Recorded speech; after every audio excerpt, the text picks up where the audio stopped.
All right, hello everyone. This is going to be the third lecture in American politics. Today we're going to talk about federalism. Now you've heard me use that term several times before, but today we are going to take a deep dive into what it means, the different conceptions of it, and how it has changed over time. So hopefully, by the time this lecture ends today, you will have achieved the following things. Learned the different fundamental concepts of federalism, assess the pros and cons of a federalist form of government, critically examine the impact of federalism on your everyday life. So let's start with the very basics. What is federalism?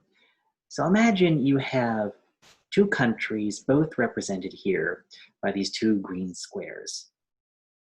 On the left, you have a country with what is called a unitary government. There is one national government, and they have sole policy making and law making authority that directly affects the citizenry. Examples of this are the British Empire, modern day China, the former Soviet Union. There are absolutely no barriers between the national government and the citizens themselves. The country on the right is representative of a confederation. This is where regional governments hold most of the power.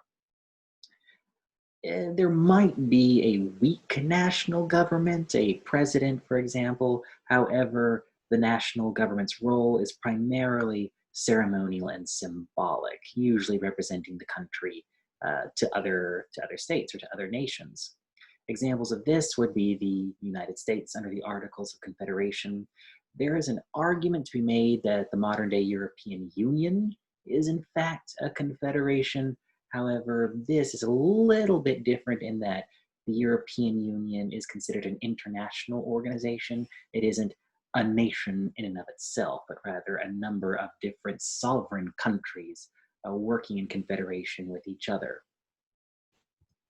Everything that exists between these two extremes is called federalism. This is a form of government in which power and law and policy-making abilities are shared between regional and federal or national governments. It can take many different forms in many different countries, and it can even take different forms over time in the same country. And we are going to talk more in depth about that in this lecture, in the following lectures today.